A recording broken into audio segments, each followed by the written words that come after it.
Prabowo sambut Presiden Peru di Istana Merdeka.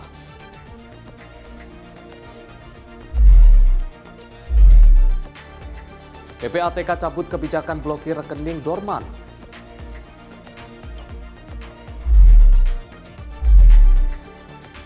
Amerika Serikat dan Tiongkok perpanjang gencatan perang dagang.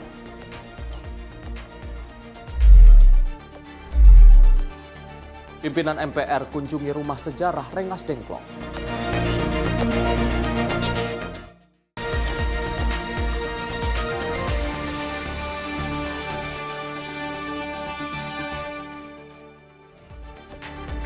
Halo pemirsa, menemani akhir pekan Anda, kami hadirkan rangkuman informasi terhangat selama sepekan. Selain 4 informasi utama tadi, kami juga akan hadirkan berbagai informasi seputar peristiwa dari seluruh penjuru tanah air. Bersama saya Arif Rifai, inilah Kilas Sepekan selengkapnya.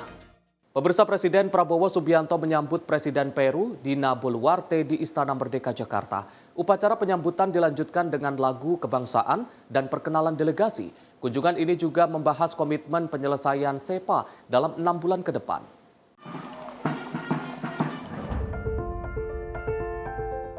Presiden Republik Peru Dina Boluarte tiba di Istana Merdeka Jakarta pada Senin 11 Agustus 2025 dalam melakukan kunjungan kenegaraan.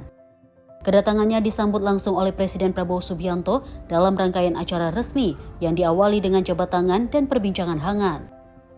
Prabowo tampak mengenakan jas didampingi sejumlah pejabat tinggi negara, termasuk Mensesnek Prasetyo Hadi dan Menlu Sugiono. Upacara penyambutan dilanjutkan dengan pengumandangan lagu kebangsaan kedua negara serta perkenalan delegasi masing-masing. Boluarte tiba di Indonesia sehari sebelumnya melalui Bandara Soekarno-Hatta dan disambut oleh Menteri Perdagangan Budi Santoso serta Gubernur Banten Andra Soni. Kedatangannya juga dimeriahkan dengan penampilan tarian tradisional Indonesia. Pertemuan ini menjadi bagian dari upaya mempererat hubungan bilateral. Kedua pemimpin sepakat untuk menyelesaikan perundingan SEPA atau Comprehensive Economic Partnership Agreement dalam 6 bulan ke depan. Prabowo menyampaikan keyakinannya bahwa kesepakatan tersebut dapat segera ditandatangani. Tim redaksi Sinpo TV melaporkan.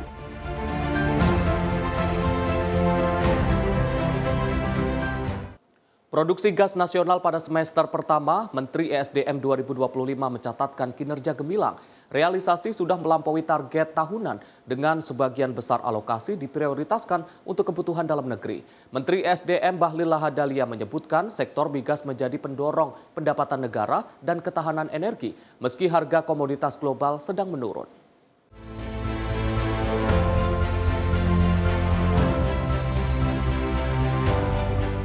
Dalam laporan kinerja semester pertama, Menteri Energi dan Sumber Daya Mineral Bahlil Lahadalia mengungkapkan target produksi gas yang ditetapkan dalam APBN, yakni 1.005 MBOEPD untuk 1 tahun, telah terlampaui pada 6 bulan pertama hingga Juni 2025. Realisasi produksi mencapai 1.146,4 MBOEPD. Dari total produksi gas, 69% dialokasikan untuk pasar domestik.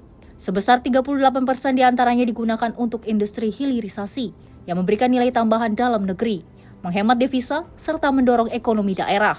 Sisanya untuk jaringan gas rumah tangga dan industri lainnya. Hanya 31% gas yang diekspor dengan pertimbangan memenuhi kontrak kerjasama yang sebelumnya sudah disetujui. Sampai dengan hari ini belum pernah kita impor gas. Sampai dengan hari yang saya bicara ini. Jadi kita masih mampu mengelola antara komitmen kita dengan luar negeri dengan konsumsi dalam negeri. Nah ini hilirisasi industri dan pupuk, domestik lain itu BBG, Jargas, peningkatan produksi migas, ketergalistrikan, LNG dan LPG. Kondisi pasar global yang berubah mendorong pemerintah menyesuaikan kebijakan sumber daya alam lainnya. Dari Jakarta, Nadia Kusuma, juru kamera Rona Bayu, Sinpo TV melaporkan.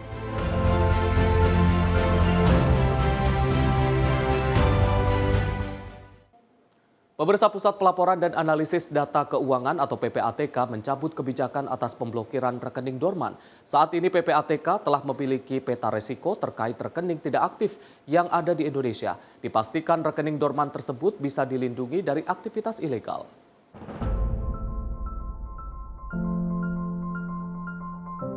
Melalui Deputi Pelaporan dan Pengawasan PPATK Fitriadi, Pusat Pelaporan dan Analisis Data Keuangan atau PPATK saat ini telah mencabut kebijakan atas pemblokiran rekening dorman. Sesuai dengan arahan Kepala PPATK Ivan Yustia Vandana, koordinasi juga telah dilakukan terhadap pihak bank untuk melakukan pembukaan rekening yang sempat terblokir. Fitriadi mengatakan saat ini PPATK telah memiliki peta risiko terkait rekening tidak aktif yang ada di Indonesia. Dipastikan rekening dorman tersebut bisa dilindungi dari aktivitas ilegal. Jadi saat ini sesuai arahan Kepala PPATK sudah tidak ada lagi pemblokiran atas rekening dorman ya. Dan kita juga sudah mengarahkan kepada pihak bank untuk segera merilis membuka rekening yang sempat diblokir ya atas permintaan PPATK ya. Alhamdulillah saat ini PPATK sudah memiliki peta risiko terkait dengan rekening dorman yang ada di Indonesia ya. Kita akan memastikan ya rekening-rekening dorman terutama yang umur dormannya itu lama sekali ya. Ada yang terutama yang 5 tahun ke atas, bahkan ada yang sampai 35 tahun ini bisa terlindungi ya, terjaga dan tidak disalahgunakan untuk aktivitas ilegal. Untuk diketahui sebelumnya PPATK telah melakukan pemblokiran sejumlah rekening dorman atau tidak aktif melalui sejumlah bank. Kebijakan yang bertujuan untuk melindungi nasabah dari aktivitas ilegal. Dari Jakarta, Dio Malau, Sinpo TV, melaporkan. Pemirsa, dalam rangka memperingati 80 tahun kemerdekaan Indonesia, Kementerian Kebudayaan meluncurkan perangko dengan tema para pendiri bangsa. Peluncuran ini ditujukan untuk menghormati jasa pahlawan yang sudah berjuang demi kemerdekaan Indonesia.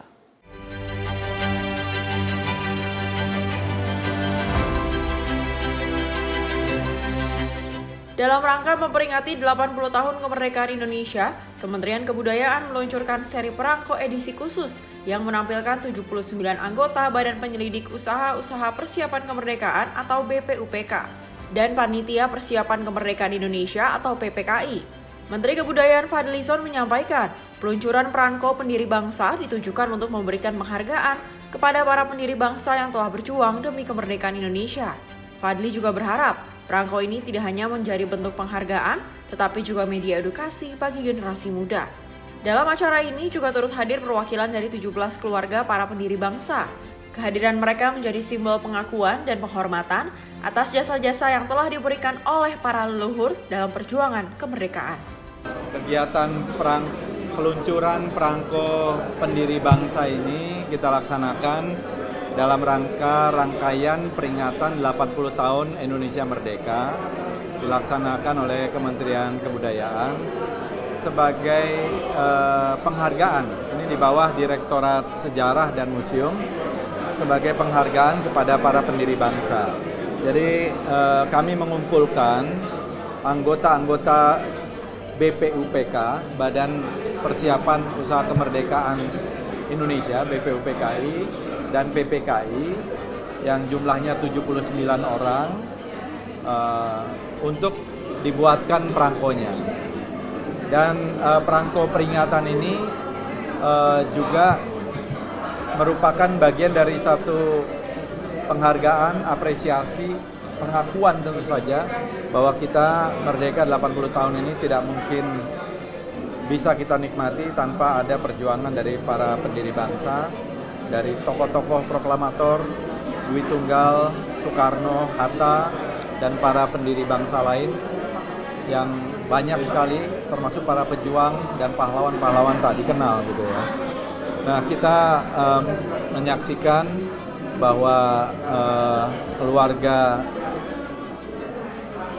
perwakilan 17 dari para pendiri bangsa ini juga hadir, dan juga kita berharap ini juga salah satu bentuk apresiasi dan juga edukasi terutama bagi generasi muda bahwa para pendiri bangsa inilah yang berjasa dan supaya kita mengenal nama-nama mereka gitu.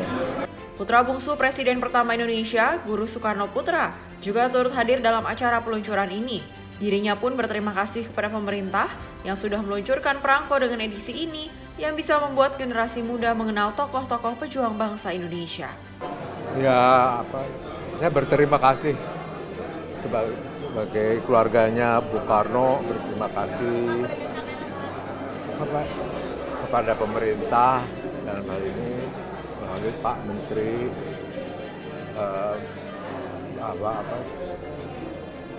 diadakannya serial Prako seperti ini. Yang menurut saya hal-hal seperti ini sangatlah berguna sekali untuk Indonesia, terutama untuk generasi penerus dan sebagainya. Selalu mengenal para tokoh pendiri bangsa, Nah itu harapannya supaya kegiatan seperti ini bisa selalu sering diadakan dan selalu. Dari Jakarta, Konita Putri, Rona Bayu, Adit, Sinpo TV melaporkan.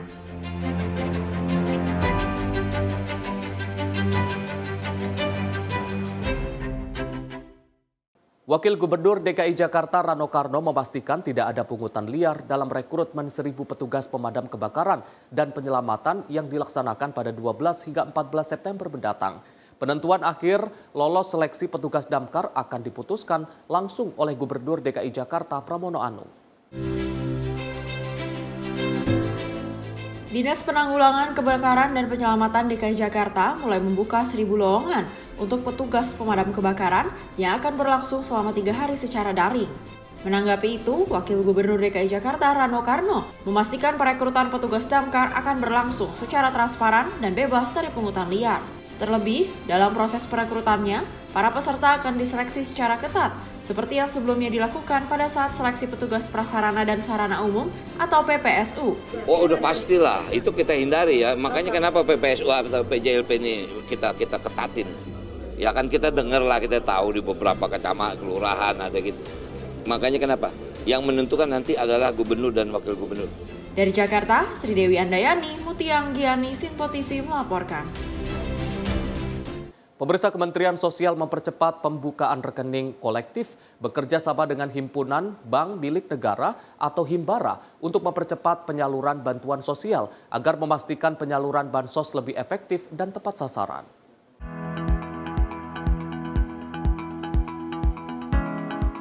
Kementerian Sosial mempercepat pembukaan rekening kolektif bekerja sama dengan himpunan bank milik negara atau Himbara untuk penyaluran bantuan sosial.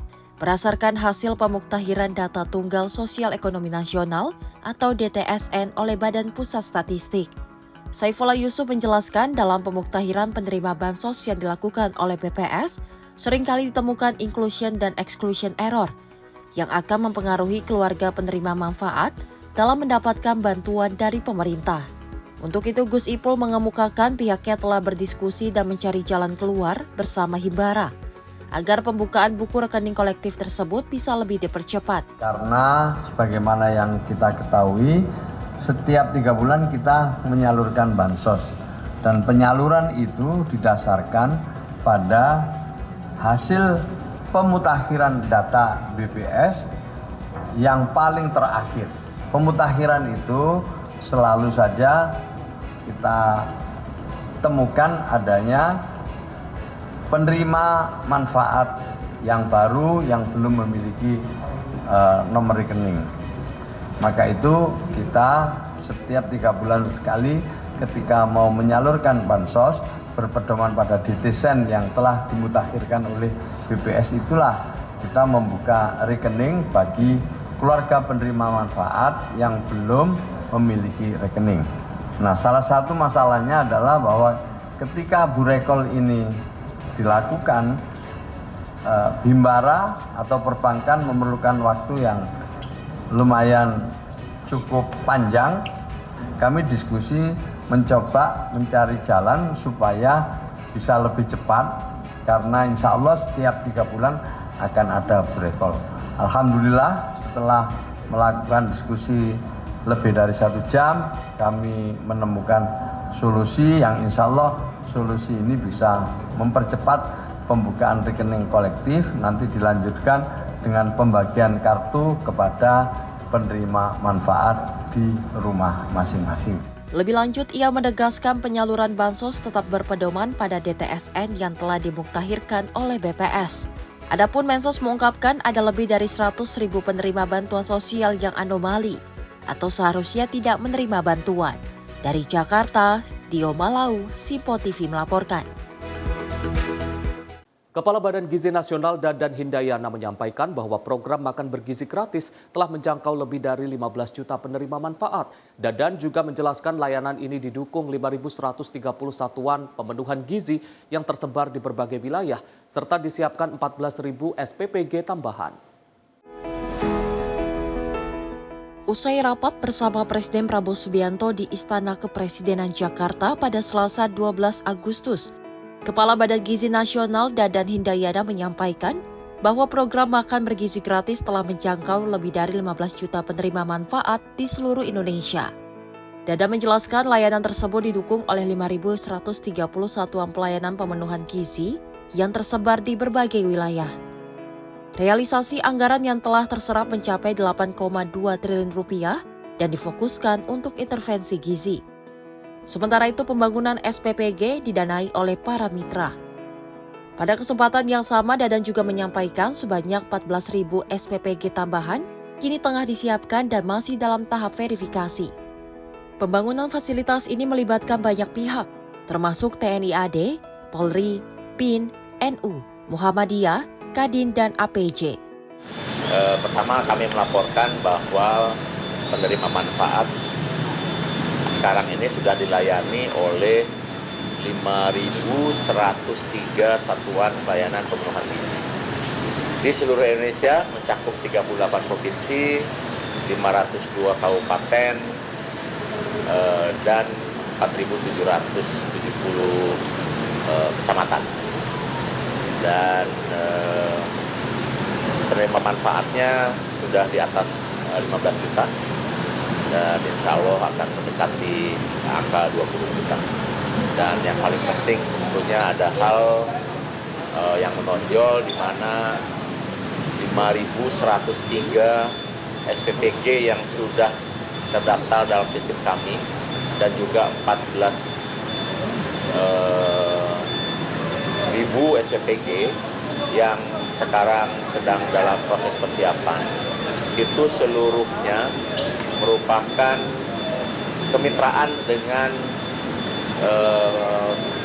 berbagai pihak, ya, termasuk dari TNI, Angkatan Darat, kepolisian, BIN, NU, Muhammadiyah, Kadin, APJ, dan lain-lain.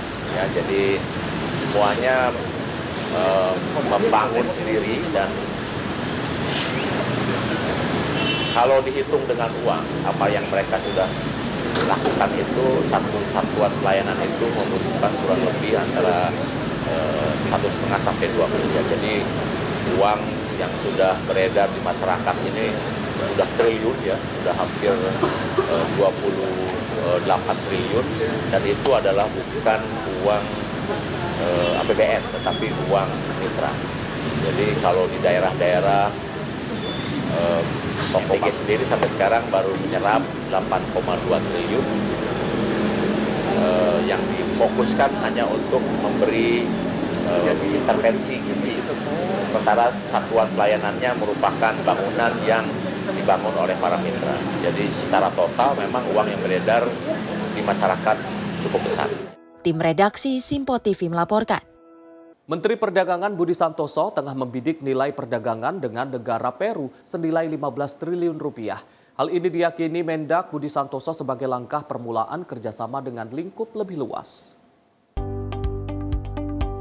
Pemerintah tengah membidik nilai perdagangan dengan negara Amerika Selatan Peru yang angkanya dapat menembus senilai 960 juta dolar Amerika atau 15,65 triliun rupiah. Menteri Perdagangan Budi Santoso memastikan akumulasi perdagangan antara Indonesia dan Peru di tahun lalu sebesar 480 juta dolar Amerika yang terurai dalam ekspor sebesar 331,2 juta dan impor senilai 149,6 juta dolar Amerika Serikat. Menurutnya hubungan dagang ini adalah bagian awal dari proses kerjasama yang berkelanjutan dan lebih luas ke depannya antar kedua negara. Dengan kata lain, adanya potensi pertambahan jenis produk kerjasama lainnya. Nah, kemarin juga kita kan sudah menandatangani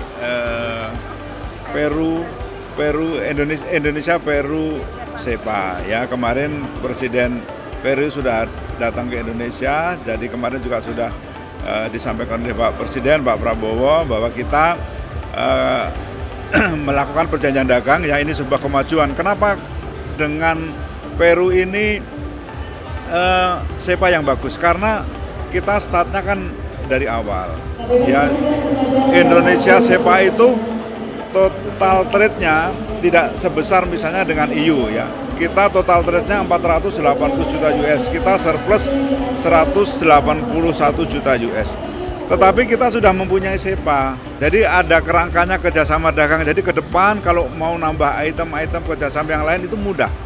Kalau kita memulai dari total trade yang sudah besar, biasanya perjanjian SEPA-nya lama. Kita hanya 14 bulan ya. Kita dengan EU berapa? 10 tahun. Ini dengan Peru cuma 10 bulan. Nah, akses pakaian jadi tekstil kita ke mana? Ke Peru, termasuk alas kaki besar. Ya, kita dapat banyak kemudahan akses pasar untuk itu. Ya, ini salah satu untuk mendorong ya akses pasar kita di luar negeri. Dari Jakarta, Max, juru kamera Azizul Hakim, tim liputan Simpo TV melaporkan.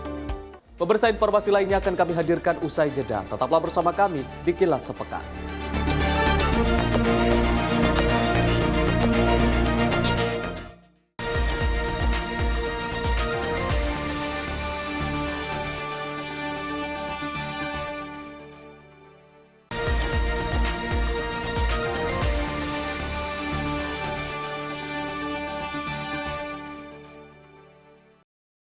Terima kasih pemirsa, Anda masih bersama kami di Kilas Sepekan. Pemirsa, sebagai upaya mendorong UMKM berinovasi dan menembus pasar global, pemerintah terus memperkuat sektor ini sebagai pilar utama ekonomi nasional. Selvi Gibran Rakabuming menegaskan pentingnya dukungan bagi UMKM dalam ajang KKI 2025 untuk memperkuat produk lokal dan memperluas pasar, didukung transformasi digital serta akses keuangan.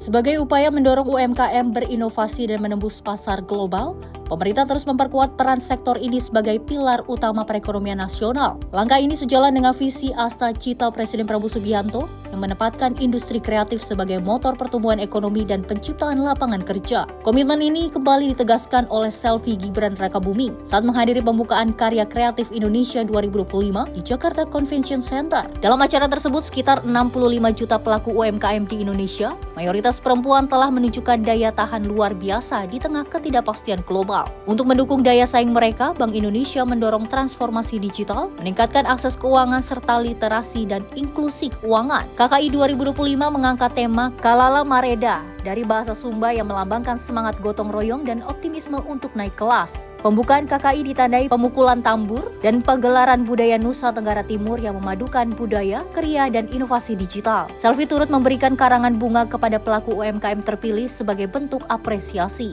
Usai acara, ia meninjau ratusan booth yang menampilkan produk-produk unggulan dari 362 UMKM luring dan 1.100 daring. Diketahui, pameran ini berlangsung hingga 10 Agustus dengan berbagai agenda seperti seminar, talk show, dan ajang Cup of Indonesia. Tim redaksi Simpo TV melaporkan. Menteri Komunikasi dan Digital Mutia Hafid menegaskan pentingnya pemerataan konektivitas digital di wilayah 3T sebagai bagian dari pertahanan nasional. Ia menyampaikan bahwa sinergi Kemkomdigi dan TNI diperlukan untuk menjaga keamanan infrastruktur digital dan menangkal ancaman siber serta penyebaran hoax.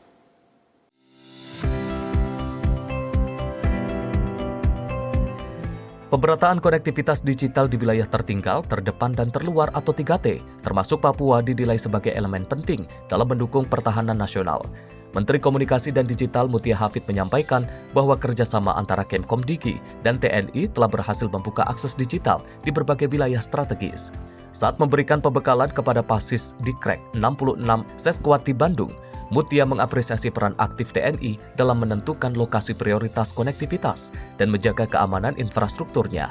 Ia menekankan bahwa tantangan pertahanan kini tidak hanya fisik, tetapi juga hadir dalam bentuk ancaman digital yang kian kompleks. Karena itu dunia digital menjadi dunia amat penting dipahami tidak hanya oleh orang-orang yang terkait dengan industri ini, tidak hanya kementerian yang mengurusi ini, tidak hanya ASN-ASN yang mengurusi ini, tapi juga terutama teman-teman yang memang bertugas dan diamanahkan menjadi garda terdepan bangsa di pertahanan negara, khususnya teman-teman di militer.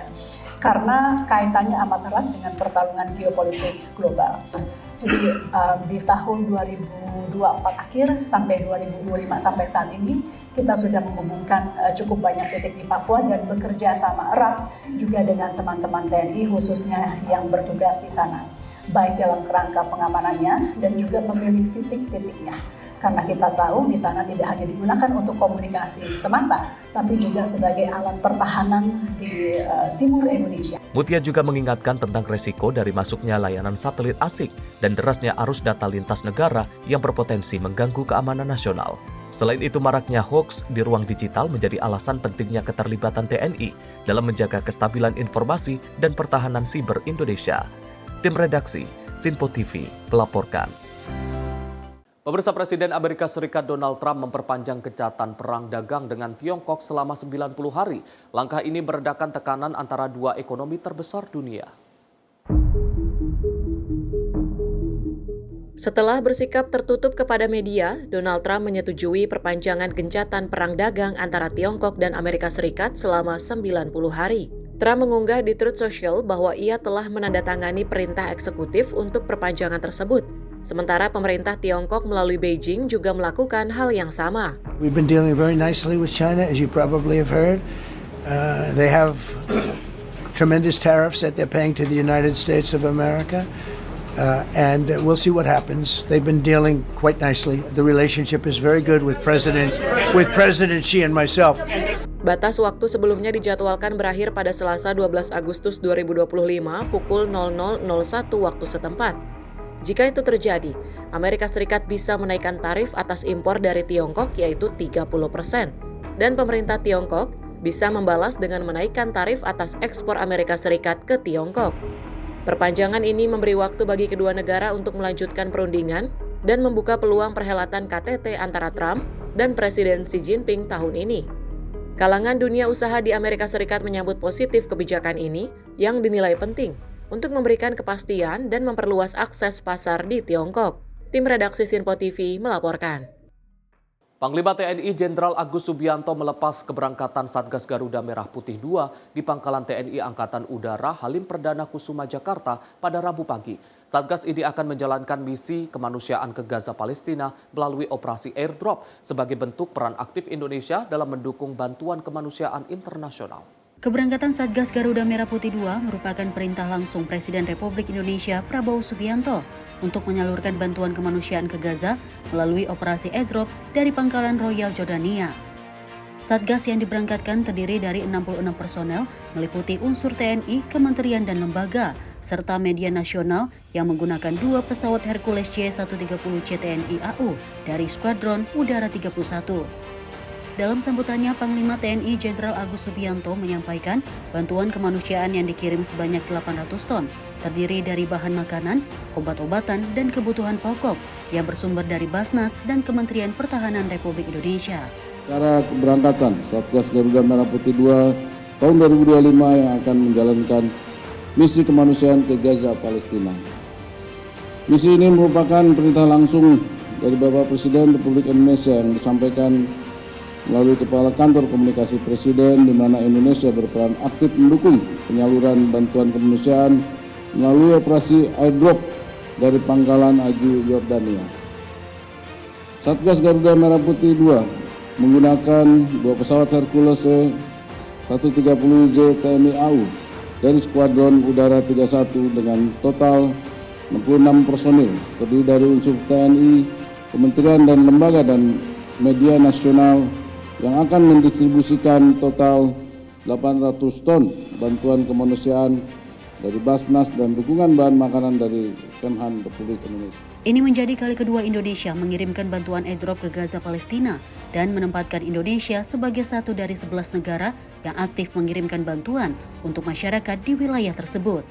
Dari Jakarta, Jihan Nabila, Rona Bayu, Sinpo TV melaporkan. Sementara itu, pemirsa, Wamenpora RI Taufik Hidayat menerima kunjungan Ketua Umum Pengurus Besar Persatuan Senam Indonesia Ita Yuliati di Kemenpora, Jakarta pada 11 Agustus 2025 untuk membahas persiapan Indonesia menjadi tuan rumah kejuaraan dunia senam 2025 yang berlangsung di Indonesia Arena, Jakarta pada 14 hingga 20 Oktober.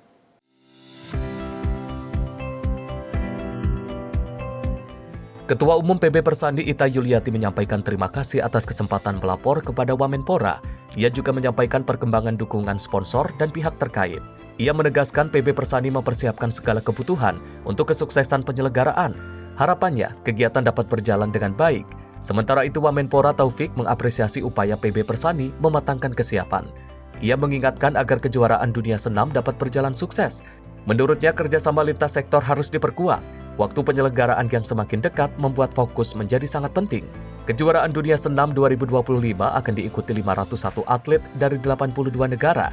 Ajang ini berstatus kualifikasi resmi menuju Olimpiade Los Angeles 2028. Tim redaksi Sinpo TV melaporkan. Pemirsa, guna menyemarakan Hari Ulang Tahun Kemerdekaan Republik Indonesia ke-80 tahun, PT KAI Daop 1 Jakarta membuka promo Merdeka dengan memberikan potongan harga sebesar 20% bagi calon penumpang yang akan berangkat khusus di tanggal 17 Agustus mendatang. Para calon penumpang bisa memburu promo Merdeka tersebut di seluruh kanal resmi KAI yang dimulai 12 Agustus 2025.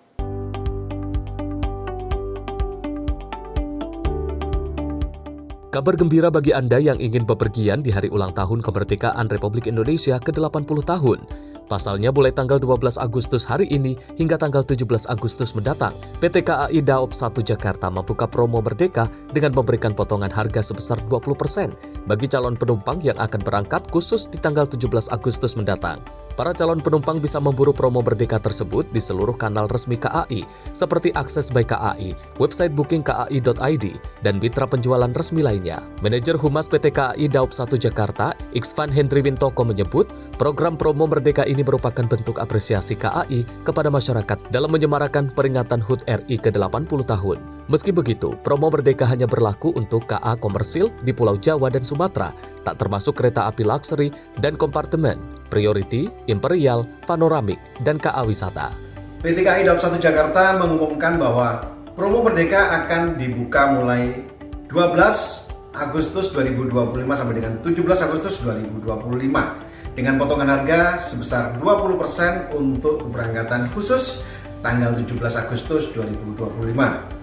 Promo ini berlaku untuk kereta api komersial di Pulau Jawa dan Sumatera, kecuali kereta api luxury, kompartemen, priority, imperial, panoramik, dan kereta wisata. Tidak juga berlaku untuk tarif khusus maupun digabung dengan diskon lainnya.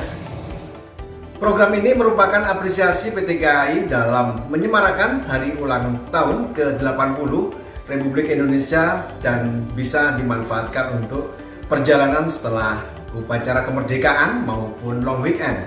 Masyarakat pun diajak memanfaatkan momentum ini untuk bepergian setelah upacara kemerdekaan. Dari Jakarta, Dio Malau, Sinpo TV melaporkan.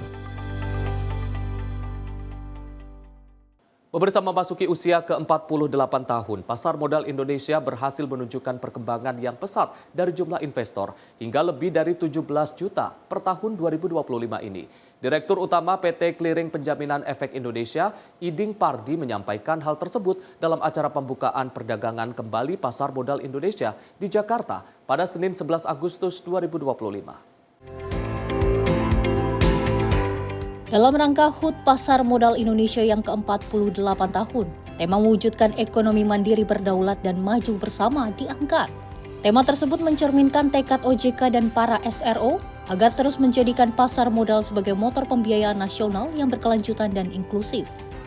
Direktur Utama PT Clearing Penjaminan Efek Indonesia, Iding Pardi, menyampaikan pencapaian pasar modal Indonesia yang menunjukkan perkembangan yang pesat, mulai dari nilai kapitalisasi pasar yang mencapai 13.555 triliun rupiah pada tahun 2025, dengan jumlah emiten yang hampir menyentuh 1.000 perusahaan, serta jumlah investor pasar modal yang sudah lebih dari 17 juta ESID. Capaian kinerja pasar modal juga patut kita syukuri dan banggakan. Berbagai indikator pasar dari tahun ke tahun terus menunjukkan perkembangan yang pesat. Nilai kapitalisasi pasar, IHSG, jumlah emiten yang sudah hampir menyentuh 1.000 perusahaan, dan juga jumlah investor yang sudah lebih dari 17 juta investor. Peningkatan juga terjadi untuk nilai transaksi yang rata-rata sudah lebih dari 13 triliun per hari. Nilai aset yang dikelola oleh KSEI, nilai agunan, dan juga dana jaminan yang dikelola oleh KPI juga mengalami peningkatan yang signifikan. Infrastruktur pasar yang kokoh dan inovasi yang berkelanjutan membuat pasar modal kita semakin kompetitif baik di pasar regional bahkan di pasar global.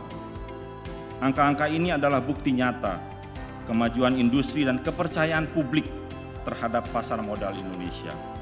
Meskipun begitu, masih ada pula 5 peluang dan 5 tantangan yang harus dihadapi. Untuk pasar modal Indonesia, maka beberapa strategis pun terus digencarkan, baik untuk meningkatkan supply, fasilitasi demand, penguatan intermediari, dan infrastruktur. Tim redaksi Sinpo TV melaporkan. Menteri Luar Negeri Republik Indonesia Sugiono melakukan pertemuan dengan utusan khusus Presiden Republik Korea Honorable Cho Jong-sik di Jakarta. Pertemuan tersebut membahas penguatan kerjasama di bidang perdagangan dan investasi. Menlu juga menjalin kerjasama dengan WIPO untuk mendukung pembangunan berkelanjutan.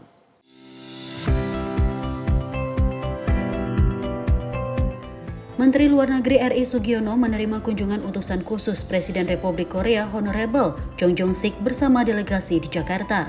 Keduanya membahas upaya penguatan kerjasama terutama di sektor perdagangan, investasi, dan teknologi. Setelah itu, Menlu Sugiono menggelar pertemuan dengan Direktur Jenderal World Intellectual Property Organization atau WIPO, Darren Tang.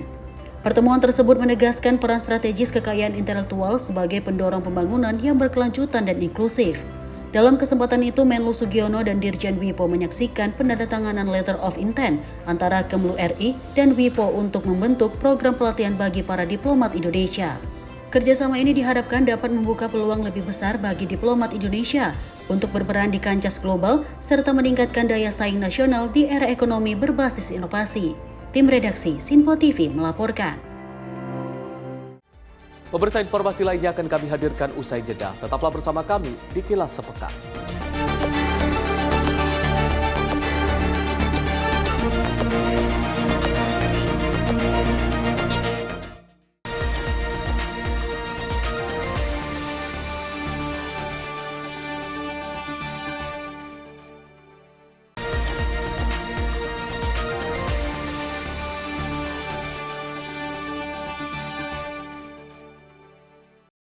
Terima kasih pemirsa Anda masih bersama kami di Kilas Sepekan.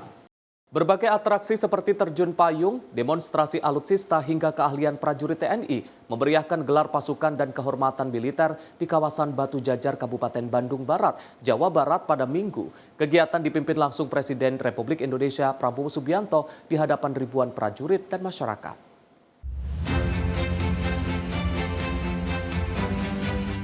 Sejumlah pesawat jet tempur melintas di atas langit lapangan udara Suparlan Komplek Militer Pusat Pendidikan Pasukan Khusus Pusdikpasus kawasan Batu Jajar, Kabupaten Bandung Barat, menandai atraksi dalam rangka gelar operasi dan kehormatan militer 2025. Kegiatan ini dihadiri sekaligus dipimpin Presiden RI Prabowo Subianto. Lebih dari 20.000 prajurit TNI dari 3 angkatan, yaitu darat, laut, serta udara, dilibatkan dalam gelar operasi skala besar ini. Turut hadir pula Wapres RI Gibran Rakabuming, para Menteri Kabinet Merah Putih, Kapolri Jenderal Listio Sigit Prabowo, serta Ketua DPR RI Puan Maharani. Masyarakat ramai mendatangi di Lanut Suparlan untuk menyaksikan langsung berbagai demonstrasi alutsista, kemudian atraksi terjun payung, kemudian penanggulangan terorisme dan perang. Sebelumnya, Presiden RI Prabowo Subianto memimpin untuk memeriksa ribuan pasukan TNI yang hadir, sekaligus menyapa warga yang antusias datang sejak subuh. Dalam amanatnya, Presiden Prabowo Subianto menyatakan jika TNI siap mati demi rakyat untuk membela NKRI. Kita adalah anak kandung rakyat, kita mengabdi untuk rakyat, kita membela rakyat, dan kita siap mati untuk rakyat kita, saudara-saudara sekalian. Keren banget, keren. atraksinya menarik, pokoknya keren banget. Ibu datang dari mana ini? Dari sini, sengaja asli orang sini. Memang sengaja. Cuman dari Ciamplas, lumayan agak jauh. Memang sengaja datang ke sini. Sengaja pengen nonton. Acara ini merupakan hajat terbesar TNI di tahun 2025 yang melibatkan sekitar 28.000 prajurit TNI dari 3 angkatan sekaligus. Dalam acara ini, Presiden mengangkat sejumlah petinggi TNI dengan jabatan baru. Pelantikan dan pengukuhan Panglima 3 pasukan elit TNI, yakni Kopassus, Korps Marinir, dan Kopasgat, yang nantinya akan dipimpin perwira tinggi bintang 3. Dari Kabupaten Badung Barat, kontributor Sinpo TV melaporkan. Pemirsa, pimpinan MPR melakukan kunjungan ke salah satu tempat diasingkannya Presiden pertama Soekarno dan Wakil Presiden Bung Hatta pada saat detik-detik proklamasi di Rengas Dengklok, Karawang, Jawa Barat. Kunjungan MPR kali ini dalam rangka untuk menyambut Hari Ulang Tahun Indonesia ke-80 pada 17 Agustus mendatang. Dalam rangka menyambut HUT ke-80 Republik Indonesia, pimpinan MPR melakukan kunjungan ke Rumah Sejarah Jiao Qi Xiong, Rengas Dengklok, Karawang, Jawa Barat. Rumah sejarah itu merupakan tempat diasingkannya tokoh penting bangsa yakni Soekarno-Hatta oleh sekelompok pemuda yang menginginkan agar segera memproklamasikan kemerdekaan. Kedatangan jajaran pimpinan MPR disambut langsung oleh cucu generasi ketiga, Jiao Qi Xiong Yanto. Ketua MPR Ahmad Muzani mengatakan bahwa peringatan HUT RI tidak boleh lepas dari peristiwa sejarah Rengas Dengklok. Menurutnya sejarah merupakan bagian penting yang tetap harus terus dilestarikan. Oleh karena itu Muzani mengajak seluruh lapisan masyarakat untuk tidak melupakan sejarah pejuang-pejuang bangsa.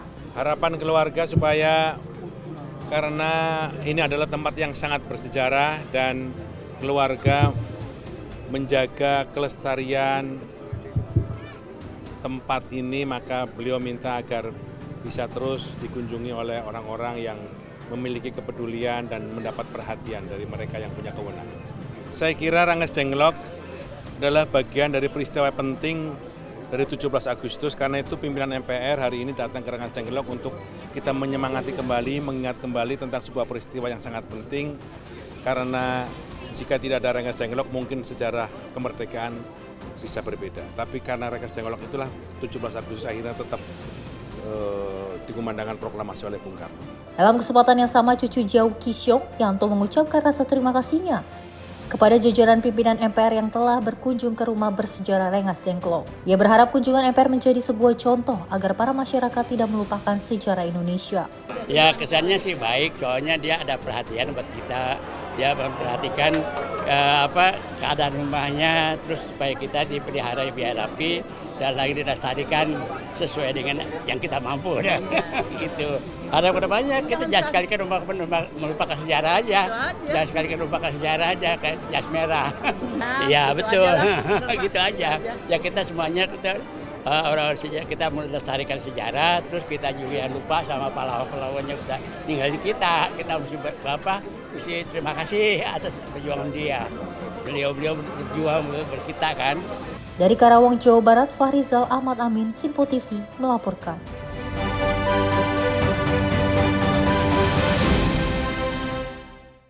Persatuan Catur Seluruh Indonesia atau Percasi DKI Jakarta menggelar turnamen kejuaraan catur di Taman Mini Square, Jakarta Timur. Turnamen ini digelar selama 2 hari dengan diikuti sebanyak 288 pecatur dari tingkat junior hingga veteran.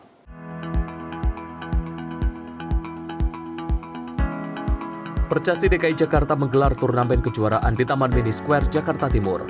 Turnamen tersebut digelar selama 2 hari pada tanggal 9 hingga 10 Agustus dengan sebanyak 288 pecatur dari tingkat junior, senior, hingga veteran.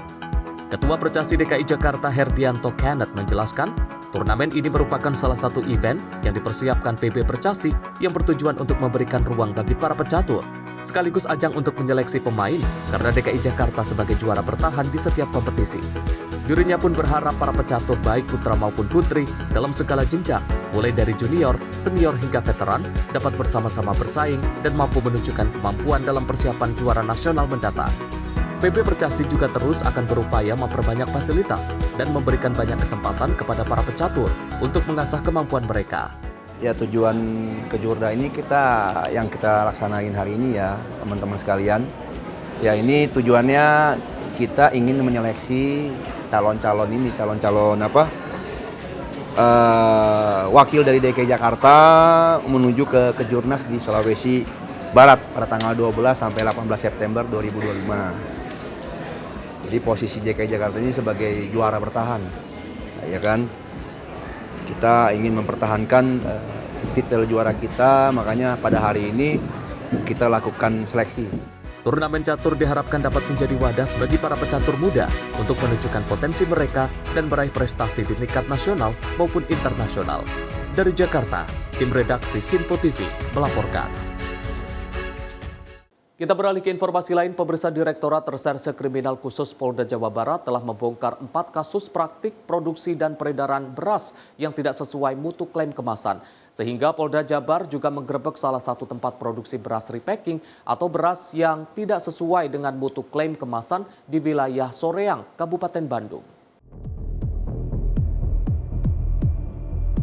Inilah video saat petugas gabungan Satgas Pangan Polresta Soreang dan Polda jajaran menggerebek salah satu tempat produksi beras repacking atau beras yang tidak sesuai dengan mutu klaim kemasan di wilayah Soreang, Kabupaten Bandung. Saat digerebek, petugas menemukan aktivitas pekerja sedang melakukan proses repacking atau penggantian kemasan terhadap sejumlah beras medium ke beras premium tidak ber-SNI.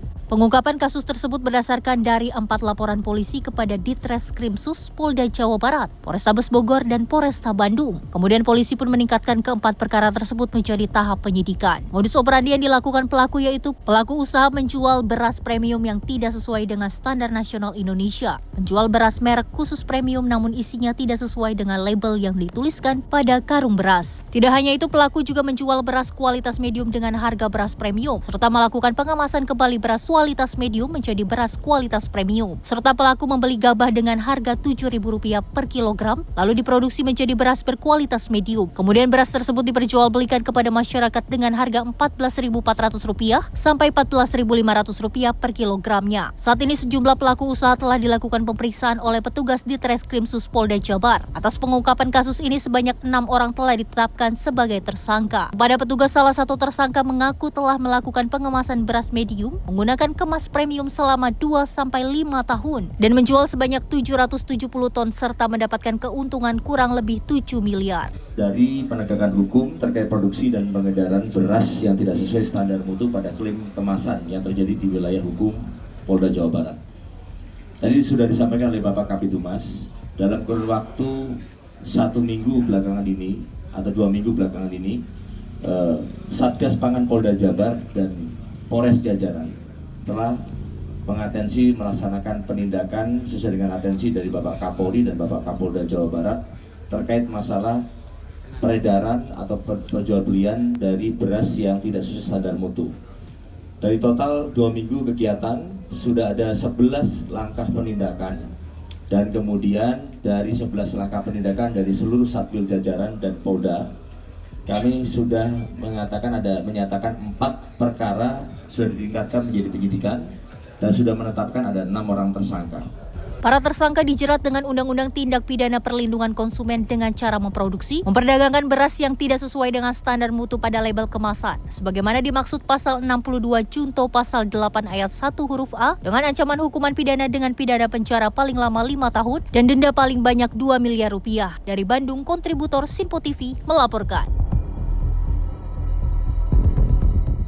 Merasa uang di dalam tasnya hilang, seorang WNA asal Uni Emirat Arab mengamuk di lobi sebuah hotel di Kalibata, Jakarta Selatan. WNA ini mengamuk dan membuat kegaduhan untuk meminta pertanggungjawaban hotel.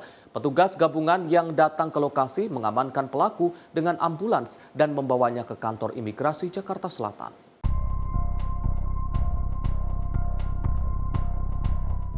Seorang WNA asal Uni Emirat Arab berinisial AYB ini diamankan petugas gabungan usai aksinya membuat keonaran di lobi sebuah hotel di kawasan Kalibata, Jakarta Selatan. WNA bertubuh tambun ini meronta-ronta dan berusaha melukai dirinya sendiri saat petugas gabungan berusaha mengamankannya. WNA ini menolak untuk diamankan karena dia meminta pihak hotel bertanggung jawab terlebih dahulu atas uangnya yang hilang di dalam tas. Namun pihak hotel membantah dan memastikan bukan pihaknya yang menyebabkan uang AYB hilang dengan mengkonfirmasi porter yang membantu membawakan tasnya. Seorang warga negara Emirat Arab, dia mengamuk karena merasa dia kesel pada waktu itu dia membawa barang. Kemudian dari barang itu diturunkan oleh seorang porter ya untuk membantu. Ternyata di tas itu tasnya sudah terbuka dan dia melihat bahwa dengan terbukanya itu dia merasa kehilangan uang. Petugas gabungan yang berhasil mengamankan AYB selanjutnya menyerahkan ke kantor imigrasi Jakarta Selatan dengan menggunakan ambulans. Dari Jakarta, kontributor Sinpo TV melaporkan. Menteri Imigrasi dan Pemasyarakatan Agus Adrianto memastikan mengambil tindakan tegas terhadap 2 petugas imigrasi Bali yang kini meringkuk di sel tahanan Polda Bali setelah ketahuan membackingi aksi pemerasan dengan penculikan dan penganiayaan yang dilakukan para gangster asal Rusia. Berdasarkan hasil penyelidikan dan jejak digital, keempat pelaku termasuk 2 petugas imigran Bali sudah melakukan aksi kriminal ini sejak Januari hingga Juli 2025. Mereka beraksi dengan menyasar para warga negara asing di 27 TKP di Kabupaten Badung dan Kota Denpasar. Kemarin itu ada 2 petugas imigrasi yang terlibat bekerja sama dengan WNI untuk melakukan itu yang kita suruh proses. Ditemui di kawasan Benoa Kota Denpasar, Menteri Imigrasi dan Pemasyarakatan Agus Andrianto mengatakan, kejahatan yang dilakukan 2 petugas imigrasi yakni Ernest Ismail dan Yopita Barinda Putri memang layak diproses hukum. Kedua pegawai imigrasi tersebut bersama 2 gangster asal Rusia, yaitu Yuri Vichenko dan Ilya Sutov, menjadi dalang aksi pemerasan dengan penculikan dan penganiayaan terhadap WNA Lituania Roman Smelov. Berdasarkan hasil penyelidikan awal dan jejak digital dari ponselnya, para pelaku sudah melakukan kegiatan kriminal ini sejak Januari hingga Juli 2025. Polda Bali terus melakukan pengembangan dari kasus ini karena para pelaku diduga sudah beraksi dengan menyasar para WNA di 27 TKP di Kabupaten Badung seperti Canggu, Tibu Beneng, Legian, dan Kuta, ditambah sejumlah wilayah di Kota Denpasar. Meski demikian, baru ada 1 korban yang melaporkan secara resmi. Atas perbuatannya, para pelaku dijerat pasal 170 KUHP, pasal 351 Jungto pasal 55 dan 56 KUHP, dengan ancaman hukuman maksimal 8 tahun penjara. Agus Adrianto mengungkapkan jika proses hukum Yopita dan Ernest sudah bergulir dan mendapat vonis di atas 2 tahun hukuman penjara, maka kedua pegawai imigrasi Bali tersebut akan dipecat. Pasca viralnya kasus tersebut, Agus Adrianto mengimbau semua pimpinan instansi keimigrasian di Bali senantiasa mengawasi ketat kinerja pegawainya. Kemarin itu ada 2 petugas imigrasi yang terlibat bekerja sama dengan WNI untuk melakukan itu yang kita suruh proses. Yang seperti itu kalau perlu dipecat, ya. Dipecat Pak ya. Gimana Pak? Ya nanti kalau dihukum Pak Jaksa nanti mengajukan tuntutan dan diputus di atas 4 tahun pasti saya pecat. Itu nunggu inkrah dulu atau gimana? Ya iyalah kan nanti kita tunggu kan kita harus berkekuatan hukum tetap dulu nanti baru kita lakukan tindakan. Pengawasannya itu udah kriminal. Pak, pengawasan kepada jajaran gimana Pak untuk mengantisipasi itu terjadi lagi? Karena kan kabarnya diberi 3 juta. Tidak ada seorang pimpinan pun yang mau anak buahnya melakukan penyimpangan. Kalau melakukan penyimpangan ya kita tindak. Selain keempat pelaku, Polda Bali saat ini juga masih memburu 1 pelaku lain berinisial GG yang masih buron dan diduga sebagai otak dari kelompok ini. Dari Bali, Bagus Raditya, kontributor Sinpo TV, melaporkan. Pemirsa, informasi tadi sekaligus menutup Kilas Sepekan edisi kali ini. Saya Arif Rifai, mewakili seluruh kru yang bertugas mengucapkan terima kasih. Sampai jumpa.